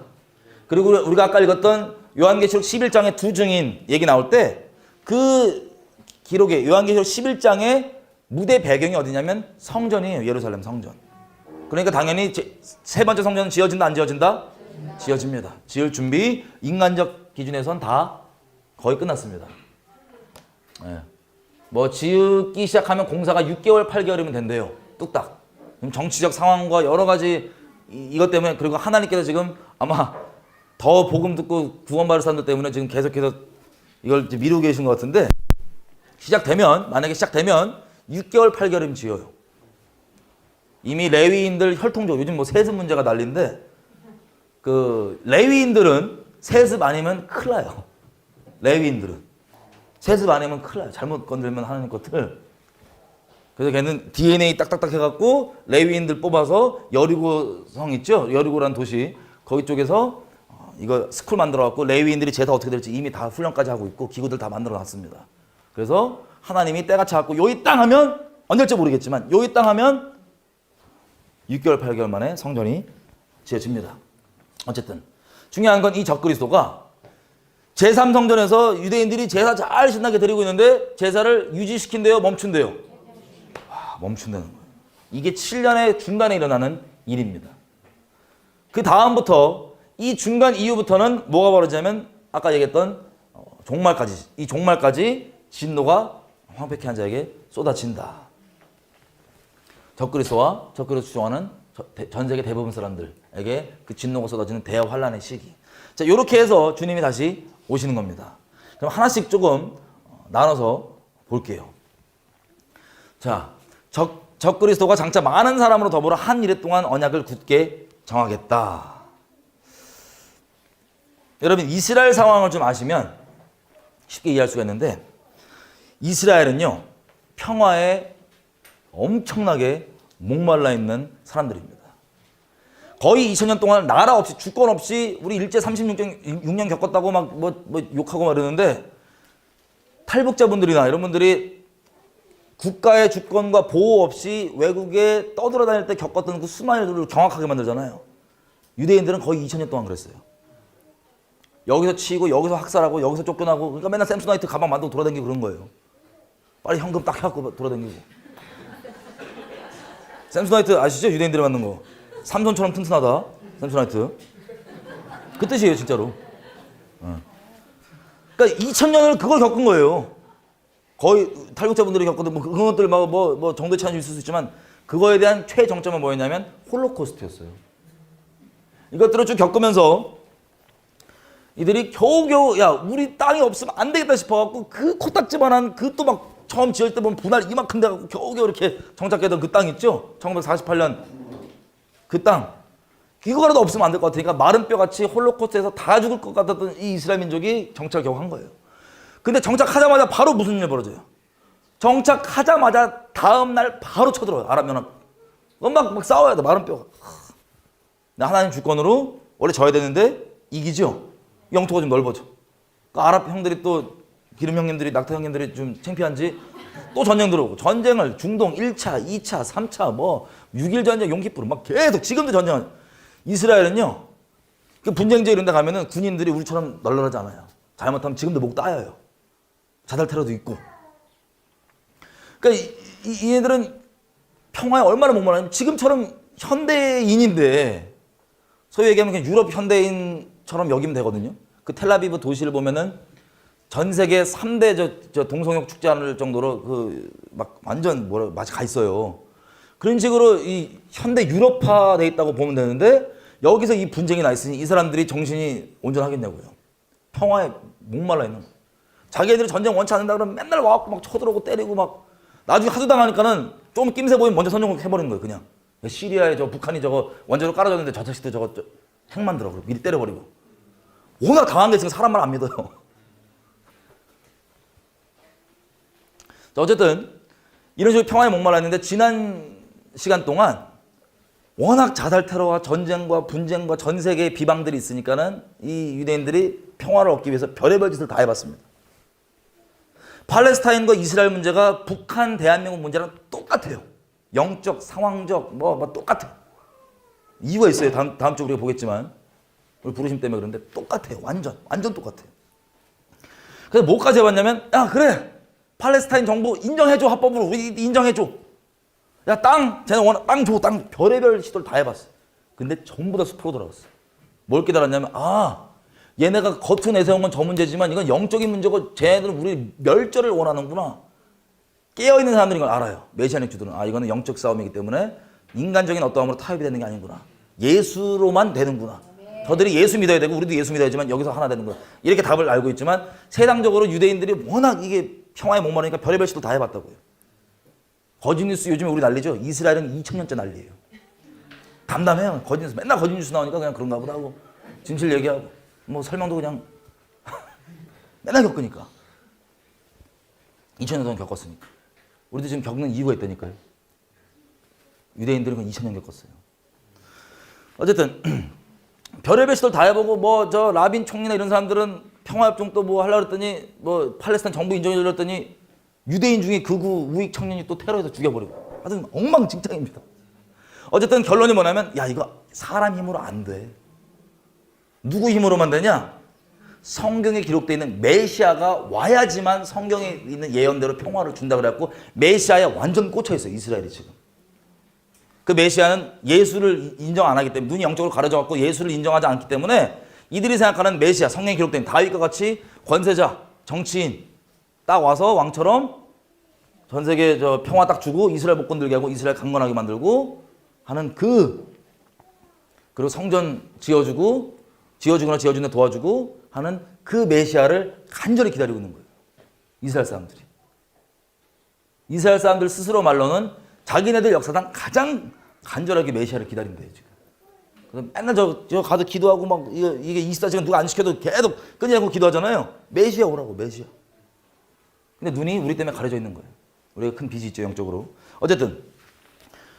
그래서 메시아에 대한 이 기대감과 갈망이 이만큼 고조가 돼 있는데 중요한 건 뭐냐면 제가 유대교 사람들과 이렇게 막 얘기해 봤더니 깜짝 놀랐어요. 원래 항상 진짜가 오기 전에 짝퉁을 뿌려놔요, 사탄이. 예를 들면 지금이 실제 마지막 때인데 물론 언제 시작될지 뭐 정확한 날짜 이런 건 모르지만 마지막 때인 건 우리가 봤잖아요. 근데 마지막 때 얘기하면은 일반 교회나 사람들한테 맞아 이렇게 들려요? 아니면 눈이 일단 너 이단이니? 이렇게 들어요. 일단 너 이단 아니야? 이걸로 들어요. 왜? 다미선교회라고 하는 짝퉁을 이미 때가 가까우니까 사단이 다미선교회 딱 만들어갖고 짝퉁.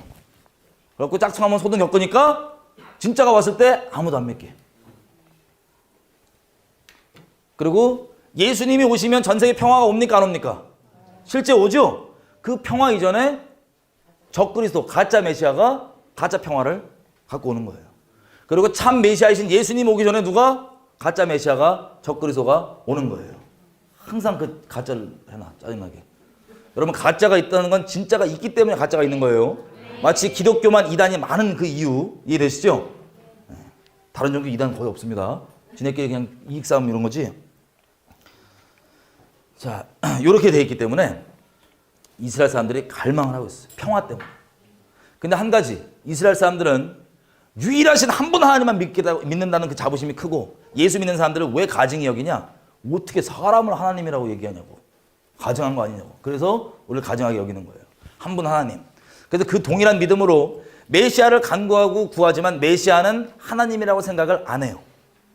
메시아는 그냥 사람, 다윗과 같은 사람으로 생각하는 거예요. 근데 그 사람들이 이제 제가 유대교 사람들과 얘기해보고 그러면 종교인들 얘기해보고 그러면 이 사람들이 기다리는 게 메시아가 조건이 뭐냐? 어떻게 알아보냐? 그랬더니 몇 개가 있는데 참 재밌어요. 이렇게 얘기해요. 메시아는 일단 우리 성전을 짓는데 도움을 주거나 성전을 지어줄 사람이다. 또 다른 조건, 메시아는 이들 입장에서 메시아는 다윗의 혈통이다. 또 메시아는 한번 죽은 것처럼 보였다가 다시 부활할 수도 있고 진짜 죽었다가 살아날 수도 있다. 그리고 메시아는 하나님과 교통이 있고 영적 능력이 있기 때문에 인생 가운데 큰 예언 한 3가지 정도는 맞추고 한다. 뭐 이런 등등의 조건들이 막 있어요. 그리고 유대인들로 하여금 뭐 율법을 잘 지키게 해준다 등등. 자, 이걸 쭉 보는데 이게 누구냐면 적그리스도예요. 원래는 예수인데 적그리스도 짝퉁이니까. 자, 왜 그러냐 한번 볼게요. 다시 다니엘서 올 건데 요한계시록 13장 가보겠습니다. 요한계시록 13장. 자, 요한계시록 13장 보면 3절 이렇게 돼 있어요. 그 짐승의 그 머리 하나가 상하여 죽게 된 것 같더니 그 죽게 되었던 상처가 나음에 온 땅이 이상히 여겨 짐승을 따르고. 적그리스도가 기록된 말씀만 보면 무슨 사건이 터질지는 저도 시나리오 몇 개 있는데 이거는 뭐 헷갈릴까 말씀 안 드리고 일단 말씀만 보면 얘가 죽은 것처럼 보이는 거예요. 사람들이 전 세계 평화의 사도고 막 우리 문바들 보면 그 종교거든요. 제가 말씀드리잖아요. 기본적으로 사람들이 정치인에 대한 그 기대는 원래 근본적으로 왕 대신 예수님에 대한 기대가 거기 투영되는 거예요. 정치인한테. 문바들 그 적그리스도가 등장하면 문바들보다 한 1000배는 더 강력할 거예요. 전 세계적으로. 우리 대한민국 한 70%가 그렇게 문바라 그러는데 아닌가? 어쨌든 많은 수가 문바라 그러는데 빠까지 모르겠다. 어쨌든 그 빠들 있잖아요. 진짜 종교라니까요. 영적으로. 근데 적그리스도 등장하면 전세가 적그리스도한테 이거 가 있는 거예요. 문바들보다 1000배. 그러면 상상이 되세요. 그게 반대 목소리 내는 걸? 그래서 우리 죽는다니까요. 그게 진짜 그래서 죽는 거예요. 우리가. 자, 그렇게 돼 있는데 어떤 사건인지 몰라도 그 열렬히 지지받는 그 사람이 죽은 것처럼 되면은 어떻게 되겠어요? 전 세계가. 와, 울고 애통하고 어떡하나. 전 세계 유일하게 평화를 가져온 이런 분이 돌아가시다니. 그러고 있을 때 갑자기 죽은 줄만 알았던 적그리스도가 빠밤하고 등장하면 어떻게 돼요? 와, 이 열렬함이 갑절을 넣어서 그냥 빡 난리가 나는 거예요, 전 세계가. 근데 적그리스도가 뭘 선언하냐면 성전에 딱 들어가서 그 마지막 한 일에 7년 동안의 절반의 제사를 금지한다고 돼 있잖아요. 자, 데살로니가 후서 2장. 자, 바울이 완전 종말에 대해서 이제 타임테이블을 정리해주는 내용입니다. 데살로니가 후서가 2장 3절부터. 데살로니가 교회가 제가 항상 말씀드리지만 마지막 때 꽂혀있던 교회예요. 근데 너무 극단적으로 꽂혀있으니까 바울이 타임테이블 정리를 좀 해줘요. 야, 얘들아, 아직은 그 정도 때까지는 아니야. 바울이 말릴 정도로. 말리는 기준을 잘 들어보세요. 2장 3절. 누가 아무렇게 해도 너희가 미혹하지 말아라. 먼저 무슨 일이 벌어졌고 배도하는 일이 있고 불법의 사람 적그리스도가 나오기 전까지는 니네가 생각하는 그 예수님 재림 종말이 안 온다는 거예요. 아직 배도가 일어났지 않잖냐. 그리고 배도 다음에 적그리스도 등장하면 그때 진짜 종말이라고. 그래서 말렸습니다. 근데 우리가 살고 있는 지금 시대는 배도 나중에 일어나요? 아니면 이미 거의 완성 단계예요? 그럴 때 살고 있는 거예요. 우리는. 놀랍죠?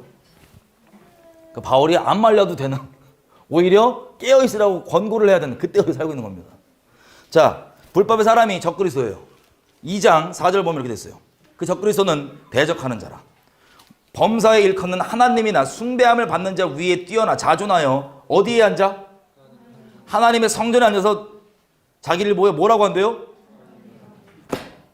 이게 미운 물건이 날개를 의지하여 거룩한 곳에 선다는 게 적그리스도가 지가 유대인들 성전 잘 하고 있는데 다시 살아났고 열렬한 전 세계적 지지를 받고 뭐 하냐면 성전에 딱 들어가서 야, 그만해. 사실 내가 하나님이야.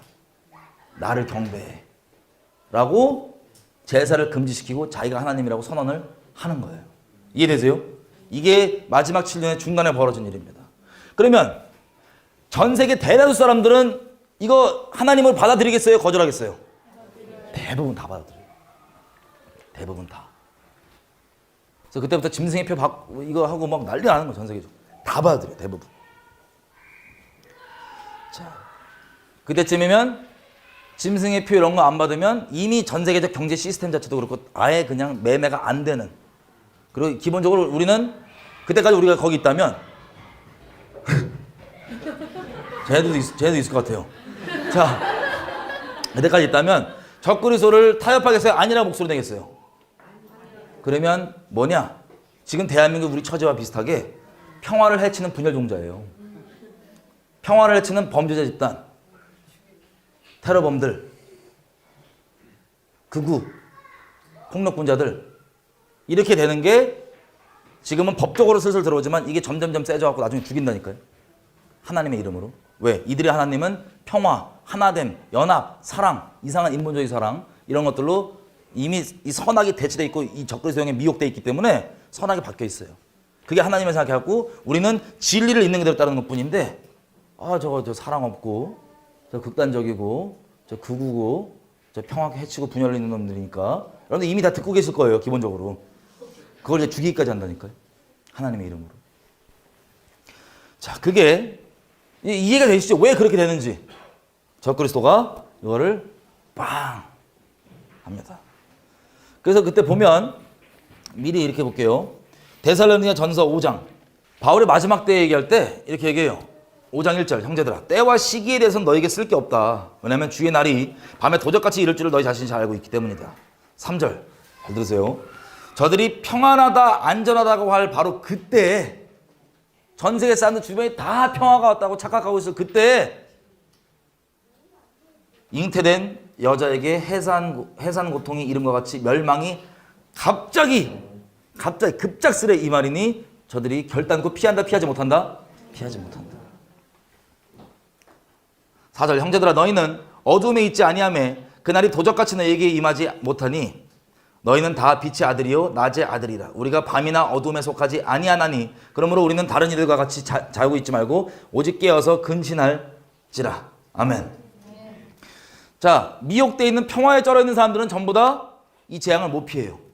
그런데 4절 형제들아 어둠에 있지 않은 형제들 너희들은 어둠에 있지 않고 깨어있기 때문에 그날이 도적같이 임한다 안 임한다?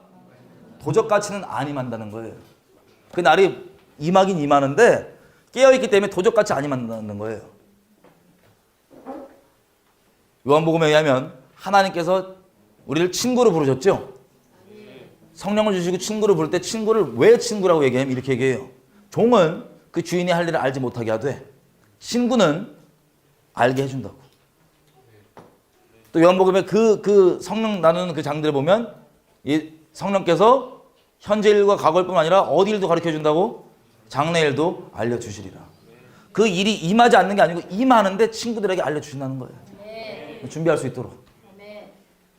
이해되시죠? 그래서 임하긴 임하지만 급작스레 당하지 않는다는 거예요. 근데 다 평화 얘기할 때 이 말세를 얘기한 겁니다. 지금 바울은 평화 얘기할 때 적그리스도도 그렇고 전부 다 평화에 쩔어 있고 이게 유대인들에게 자기 기도 응답이잖아요. 야 우리가 그렇게 기도했던 기도 응답이야. 적그리스도면 이거 마귀 자식인데 어우 적그리스도 제가 평화를 가져왔어. 쟤 때문에 평화가 임해. 다 미치는 거예요. 그래서 어느 정도까지 미치냐면 에스겔서 38장 가볼게요. 이게 아까 제가 말씀드린 대로 에스겔서 38장 39장이 스가랴서 12장 13장 14장 뭐 요엘서 뭐 다른 선지서 곳곳에 있는 그리고 성경에 말하는 아마겟돈이라고 하는 그 마지막 전쟁입니다. 마지막 전쟁에 하나님이 이제 이스라엘 민족들을 심판 겸 그리고 모든 열방을 심판하는 겸 동시에 양쪽이 심판하는 거거든요. 심판과 구원 동시에 하는 그 장면이 이 마지막 인류 역사의 피날레로 이걸로 좀 정리가 됐는데 이렇게 시작돼요. 전쟁이. 자 38장 8절 여러 날 후에 곧 말년에 언제예요? 마지막 때 정말 마지막 사건이니까 말년에 네가 명령을 받고 그 땅 오래 황무하였던 이스라엘 산에 이르리니. 여러분 이 마지막 때 전쟁을 하나님께서 뭐라고 얘기하시냐면 그 적그리 세력을 갈고리로 꿰갖고 데리고 온다고 얘기하고 부른다고 얘기하고 다 소집한다고 얘기해요. 이거 헷갈리는 분들 가끔씩 적그리스 군대를 보고 내가 그 군대예요 이런 분들 있습니다. 귀뜸해 해줘요 제가. 그 적그리스 군대라고. 하나님이 불러요. 요엘서에 그거 헷갈리시는 분들 가끔씩 있어. 하나님이 불러요. 요엘서에 나온 것도 적그리스 군대예요 그거. 근데 막 우리 신사동에서 운동하시는 분들 막 요엘의 군대 그러면 내가 걱정되고 요엘의 어느 군대? 적그리스 군대예요. 어쨌든 하나님께서 데리고 오시는 거예요 얘네들을. 이스라엘로. 적그리스 군대예요. 데리고 오는데 어느 지경이에요. 8절에 보면 여러 날 후에 곧 말년에 네가 명령을 받고 그 땅 곧 오래 황무하였던 이스라엘 산에 이르리니 그 땅 백성은 칼에서 벗어나서 열방에서부터 모여 들어오며 이방에서부터 나와서 다 뭐하고 경하는 중이라? 다 평안히 거하는 중이라. 이스라엘이에요. 이스라엘이 왜 평안히 거할까요?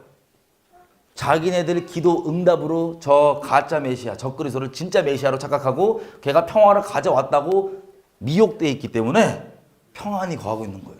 근데 어느 정도 평안이냐? 보세요. 11절. 내가 이게 뭐냐면 이 쳐들어가는 놈의 생각입니다. 곡이라고 하는 말하기를 내가 평원의 고울들로 올라가리라. 성벽도 없고 문이나 빗장이 없어도 염려 없이 다 평안히 거하는 백성에게 나아가서 철장 깨고 국경 깨고 안복 하나도 없어도 얘네들이 그 이스라엘인데 불안해 안 불안해? 전혀 안 불안한 거예요. 왜? 다 미혹돼 갖고 자기가 여지껏 기도했던 기도 응답으로 평화가 온 줄 착각하고 있으니까 무장 해제해버리고 지뢰도 치울 거예요 아마. 다 해제해버려도 미혹돼 있기 때문에 평화로 이렇게 평안히 거하고 있는 거예요. 14절 인자야 넌 또 예언하여 고객에게 이르기를 주 여호와의 말씀에 내 백성 이스라엘이 평안히 거하는 날에 네가 그것을 어찌 알지 못하겠느냐. 이렇게 마지막 전쟁이 평안한 가운데 급작스레 들어가는 겁니다. 그래서 깨어있지 않고 주님 안에 있는 사람들은 당연히 죽는 거예요. 급작스레 맞아서 다 끝나는 거예요.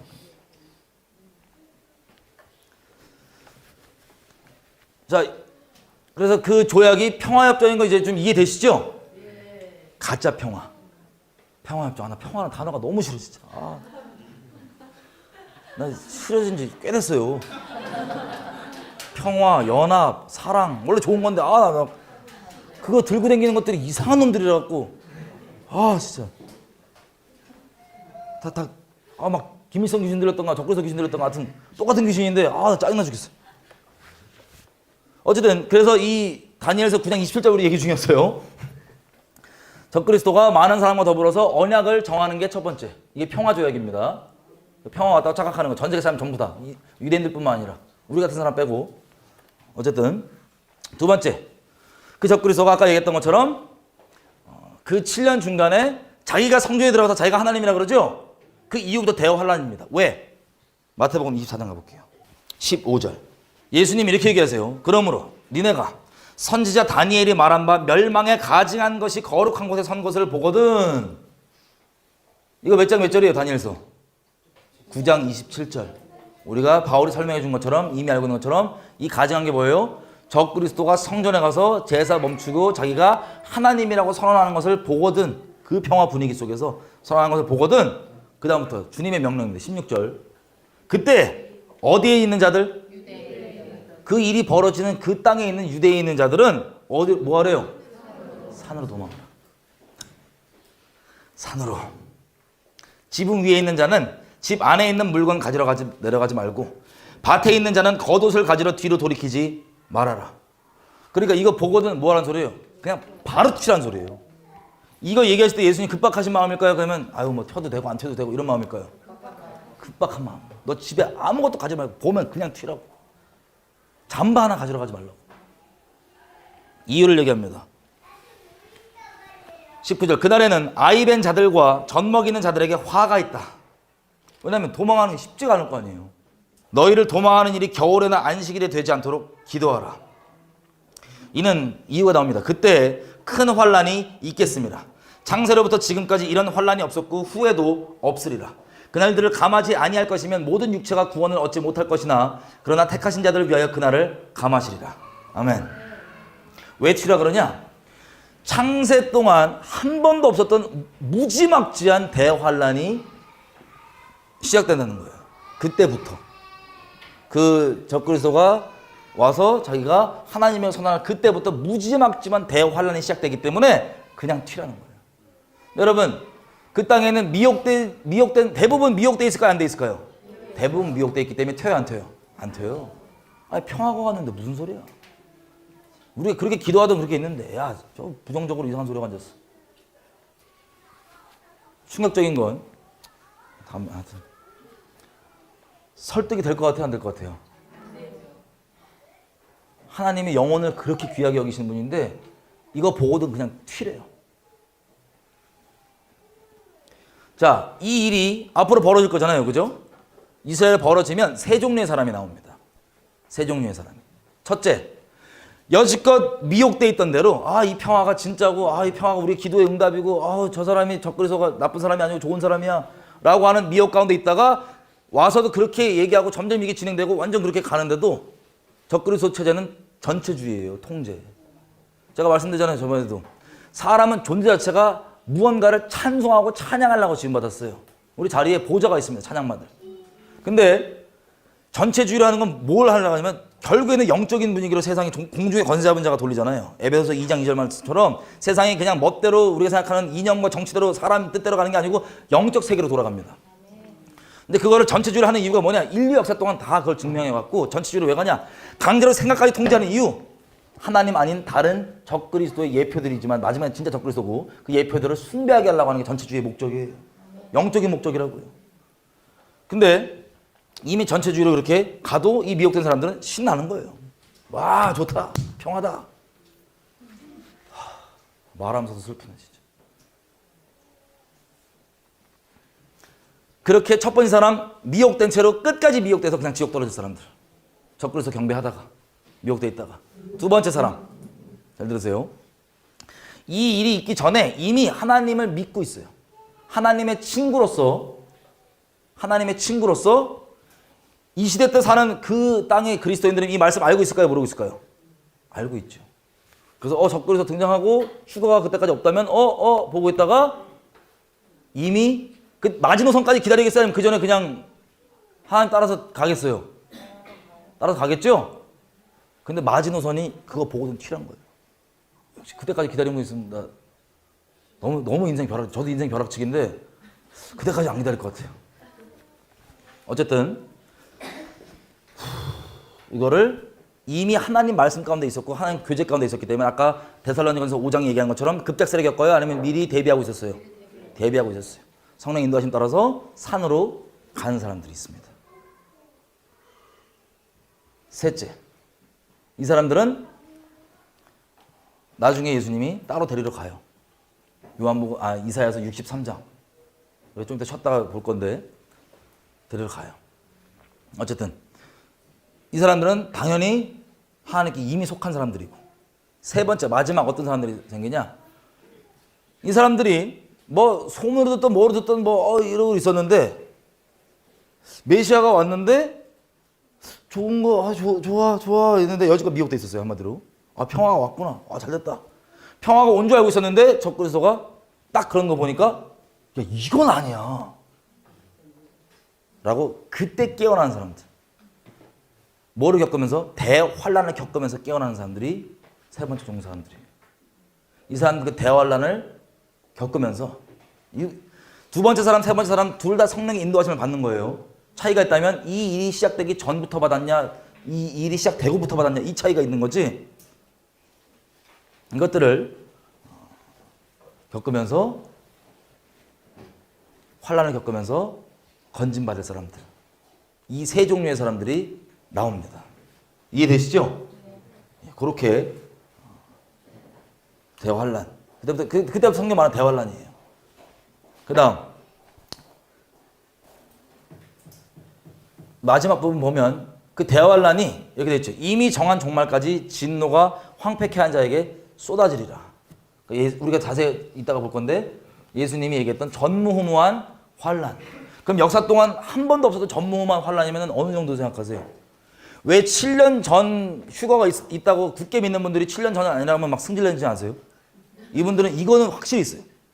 대환란 때 있으면 죽는다. 왜? 이 멸망에 가증한 적그리스도가 거기 성전에 와서 자기가 하나님이라고 얘기한 걸 보거든. 그때부터 창세전에 한 번도 없었던 전무후무한 환란이 시작되는데 홀로코스트는 기본 넘을 거고요. 우리가 북한에서 들었던 수많은 그런 정치범 이런 관념들은 기본 넘는 거예요. 왜? 예수님 말씀이 맞으니까. 이거에 대한 육적인 두려움이 확실히 있는 분들이에요. 다시 말씀드리지만 휴거는 언젠지 모릅니다. 저는 몰라요. 아시는 분들 있으면 물어보세요. 저는 몰라요. 근데 예수님도 모른다고 그랬던 것 같아요. 자, 어쨌든 그 내용들을 얘기를 한 겁니다. 이렇게 해서 이 끝에 예수님이 오시는 거예요. 이해되시죠? 그럼 요거까지만 정리하고 우리 쉬고 가실 분들은 가셔도 되고 김밥 들고 마저 들으실 분들은 들으셔도 되고. 자, 그래서 다니엘서 9장 26절 돌아가 보면 마지막 정리 쉬기 전에 할게요. 혹시 오해할까 봐 미리 그냥 제 시나리오를 다음 시간 말고 지금 얘기하는 게 나을 것 같아요. 차라리. 자, 아까 보니까 적그리스도가 죽은 것 같았다가 살아나서 더 열광하죠? 더 열광하죠? 자, 이게 언제 정확히 뭐가 먼저냐 이런 것들은 좀 애매하게 돼 있어요. 성경에 이 사건들이. 큰 그림을 보자면 무슨 일이 벌어졌을 거 아니에요. 그 사람한테. 적그리스도한테. 그냥 드라마틱하게 생각한다면 적그리스도가 갑자기 늙어갖고 병에 걸렸다가 갑자기 쇠하다가 살아났으면 드라마틱해요, 안 해요? 그건 아닐 것 같기도 하고. 이건 추측이에요. 지금 말씀드린 건 추측이에요. 시나리오. 보니까 죽은 건 아니에요. 그죠? 죽은 것처럼 보여요. 사람들한테. 그러면 어떤 시나리오가 가능하냐? 시나리오 한번 돌려봤어요. 이건 추측이에요. 말씀 아니에요. 참고하시라고. 적그리스도가 나쁜 놈인 걸 아는 어떤 사람이 극우 혹은 간판은 기독교인인데 약간 극우 뭐 그런 분들, 이거 평화 아니다, 저는 나쁜 놈이다 평상시 얘기하던 그런 분들, 이런 분들이 오니까 요 놈만 내가 조지면 된다 이거야. 적그리스도 마귀 자식이니까 요 놈만 조지면 된다 이거야. 준비를 해서 도시락 폭탄을 던졌어. 예를 드는 거야. 그래갖고 빵 터졌는데 전 세계 사람들 생각해봐요. 아니 이 평화의 사도를 문바에 1000배 막 이러고 있는데 저 기도 꼴통, 저 극우 꼴통이 이걸 던졌어. 빵 터져서. 그러면 어떻게 되겠어요? 기본적으로 여론은 그때부터 극심한 핍박 쫙 올라가는 거예요. 막 잡아 죽일 거예요. 혹은 시나리오 좀 더 써보면, 여러분 우리 기독교의 백오인 사건 아시죠? 백오인 사건. 일제시대 때 데라우치라고 하는 일본 총독이 있는데 기독교인들이 자꾸 예수님께 마음 받고 막 독립운동한다고 나라 위한다고 기도하고 막 설치되니까 이들이 영적인가 봐요. 딱 보고 야 요것들을 조져야겠다. 그래서 자작극을 하나 만들었어요. 백오인 사건이 그거예요. 야 기독교 청년들이 일본 총독 데라우치를 암살하려고 했다. 라고 저 자작극 사건을 만들어서 뒤집어 씌워갖고 105명을 잡아넣어서 YMCA 건하고 막 와해시키려고 했던 그 사건. 그게 일제시대 때 이미 있었어요. 근데 생각해보세요. 적그리스도는 순전할까요? 아니면 뿌리부터 그냥 막일까요? 뿌리부터 막이야. 저도 나쁘게 한번 머리를 한번 돌려봤어요. 이거 어떻게 될까? 머리를 한번 돌려봤는데 저 같으면 자작극을 할 것 같아요. 저 같으면. 제 개인 의견. 어떻게 하냐면, 야, 나 이번에 갈 때 한번 터트리는 거 한번 하자. 그래갖고 그냥 귀찮게 달래지 말고 한 방에 다 쓸어버리자, 반대세력부터. 이래갖고 와갖고 누가 빵 터졌는데 타이틀은 극우 혹은 뭐 근본 기독교인 딱 달아놓고 계엄령 선포 바로 해버려요. 다 잡아들여. 쫙. 그 다음에 다 죽여버려 그냥. 그러면 귀찮게 질질 안 끌고 자작극하고 내 인기도 띄우면서 반대 세력들 한 방에 쓸어버릴 수 있죠. 저 같으면 그렇게 할 거라는 거죠. 머리를 돌려보면 내가 나쁘게 마음먹으면 마귀보다 조금 제가 덜 나쁠 텐데, 마귀보다 조금은 착할 텐데, 나쁘게 돌려봤을 때 나 같으면 이렇게 할 것 같아 라는 시나리오. 이거는 말씀이 아니에요. 추측이에요. 시나리오. 그러면 어떻게 돼요? 적그리스도 그 사건과 동시에 한 방에 그냥 계엄령이 막 다 잡혀가는 거예요. 저 같으면 그럴 것 같아요. 근데 말씀이 안 써 있으니까 몰라요. 어쨌든 그 이유이건 무슨 이유든 간에 예수님은 뭐라고 얘기해요? 그게 선것이 보거든 그냥 튀라는 거예요. 자켓도 가지러 가지 말고 그냥 튀라는 거거든. 어떤 이유인지 모르겠지만 그냥 그때부터 급박한 대환란이 벌어진다. 다니엘서 9장 26절 보면 메시아이신 기름 부음 받은 자가 끊어져 없어진 다음에 장차 한 왕의 군대가 와서 예루살렘을 침략하여 그 도시와 성전을 파괴할 것이다. 우리가 봤던 것처럼 제2성전이었고 로마의 디도 장군이었죠. 그 이후의 기록들을 써 있는 것들을 보면 자, 종말은 홍수에 엄몰된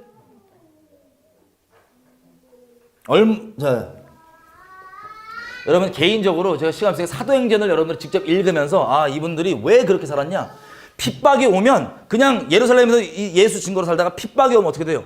깨지고 존재 자체가 예수 증인으로 사는 게 성령 받은 근본적인 이유이기 때문에 깨져가면서 어디로 디아스포라 가면서 계속 증거하는 거예요. 어떤 사람은 순교당하고 어떤 사람은 뭐하고. 표적과 기적이 왜 나오냐. 예수 증거하니까 마가복음 16장 마지막 절처럼 예수 증거하는 곳에 성령께서 함께 하사 그 능력으로 역사하셔서 예수를 증거케 하시는 거예요. 그게 사도행전 역사입니다. 왜 그랬냐? 이들은 종말을 살았어요. 이미 예수님이 곧 니네 다 죽고 끝난다고 얘기했기 때문에 언제 그게 시작될지 모르지만 종말을 살고 핍박이 온다고 예수님 말씀하신 대로 너희 핍박 받을 거다. 핍박 받으니까 예루살렘 교회 깨지고 흩어지면서 바로 전도하고 그러면서 교회 또 생기고 여기 생기고 이런 식으로 어떤 우리가 갖고 있는 종교적 예배당 틀 모양 이런 게 아니고 가정교회 모양으로 여기저기 주님 인도하신 대로. 그래서 예수님 말씀하신 것처럼 이 동네에서 저 동네를 다 다니지 못하여서 이 동네에서 핍박하면 저 동네로 가라. 저 동네에서 핍박하면 이 동네로 가라. 너희가 이 이스라엘 모든 동네를 다 다니지 아니하여서 인자가 다시 오리라. 이 말씀을 이들은 믿었기 때문에 우리가 실제 마지막 때 사람들인데 그 사람들은 이거를 믿음으로 그 종말 때 이 로마 디도 장군이 들어오기 전까지 종말 인생을 살았던 겁니다. 사도행전은 꼭 이 말씀을 살아간 여러분들에게 사도행전을 그렇게 꼭 아주 그냥 성령 안에서 그냥 쪽쪽쪽쪽 빨아드시면서 그렇게 사셔야 돼요. 그게 우리 모든 그리스도인의 말세의 삶의 지침입니다. 이해되시죠? 자, 그래서 그 다음에 보면 하나님이 작정한 종말이 홍수처럼 밀어닥칠 것이고 끝날까지 전쟁과 파괴가 그칠 날이 없다. 그리고 27절 넘어가서 그가 7년 계약 맺고 언약 맺고 계약 기간 절반 했을 때 제사 금지시키고 지가 하나님이라 그런다. 이 내용이 어느 내용이냐? 9장 26절 중간부터 27절 중간까지 마태복음 24장 2절에서 15절 내용이에요. 이해되시죠? AD 70년부터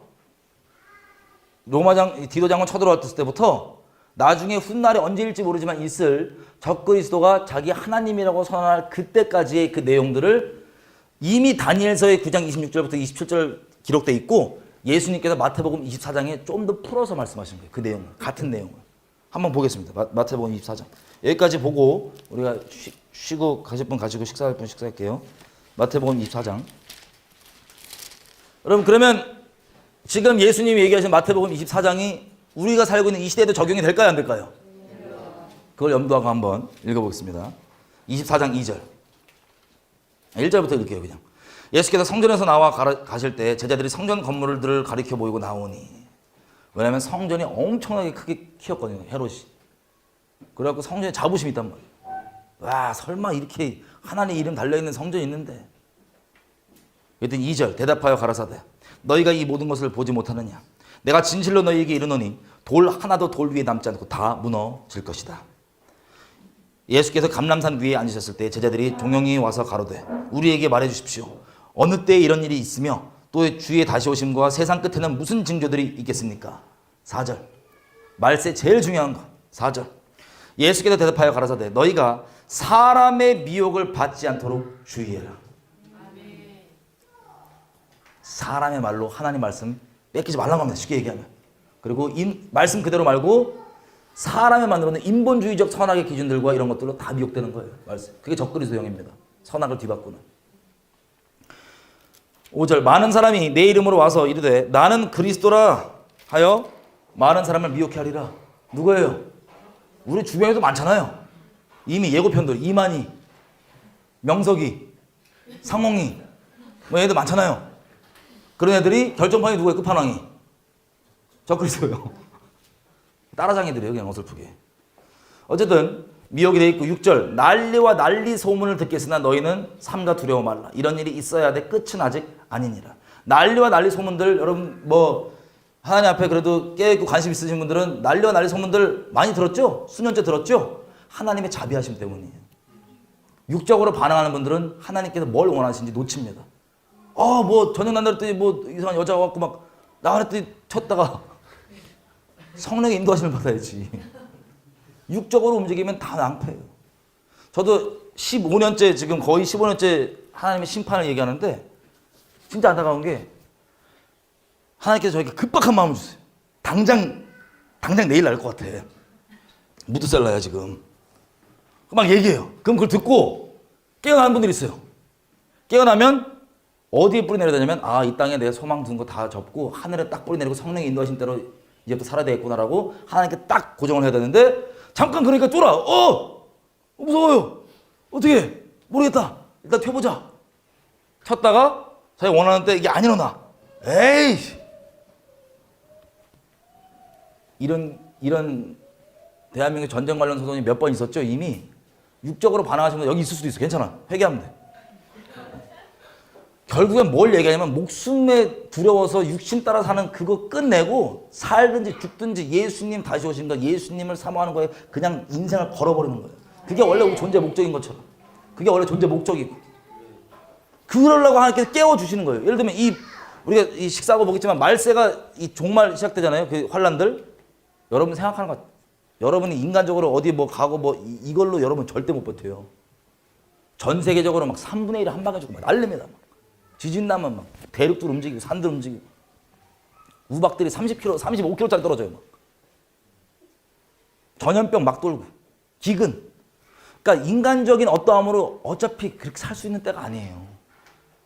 그러니까 성령의 인도하심을 육신의 두려움과 어려움 때문이 아니라 내가 주님께서 그 자리에서 목숨 걸고 죽으라면 죽을 수 있는 살기 위해서가 아니라 정말 주님 사랑함으로 주님의 말씀에 순종함으로 성령 인도하심을 받는 사람들만 뭐라고 얘기합니까? 성령에는 어린 양이 어디로 인도하시든 인도받는.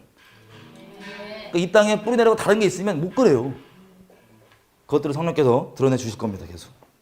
어쨌든 계속 읽으면 난리와 난리 소문들을 듣겠으나 너희는 삼가 두려워 말라. 이런 일이 있어야 돼. 아직 끝은 아니라. 왜냐하면 하나님께서 깨우시는 거예요. 전 세계에서 이런저런 지역별로 심판에 대한 예언들이 다 종류가 다르고 다 깨우시는 거예요. 7절 민족이 민족을 나라가 나라를 대적하여 일어나겠고 처처에 기근과 지진이 있으리니 이 모든 것이 재난의 시작이니라. 해산의 고통의 시작이라는 거예요. 그때 사람들이 너희를 환란에 넘겨주고 너희를 죽이고 너희가 내 이름 때문에 모든 민족에게 미움받고 그때 많은 사람이 시험에 빠져서 서로 잡아주고 서로 미워하겠으며 거짓 선지자가 많이 일어나 많은 사람을 미혹하게 하겠으며 불법이 성함으로 많은 사람의 사랑이 식어지리라. 그러나 끝까지 견디는 자는 구원을 얻으리라. 이 천국 복음이 모든 민족에게 증거되기 위하여 온 세상에 전파되리니 그제야 끝이 오리라. 이 다음이 우리가 아까 읽었던 15절 적그리스도가 성경에서 자기가 하나님이라고 하는. 그러니까 그 전까지 하나님께서 복음을 쫙 핍박들 다 포함해서 여기저기 막 복음을 전하게 하시면서 절정을 찍으시는 겁니다. 자, 이렇게가 다니엘 71회로 봤던 기본적인 척추, 기본적인 개요입니다. 개요. 다 보셨죠? 그러면 우리 잠깐 쉬었다가 1시 반부터 김밥 드시면서 시작할게요.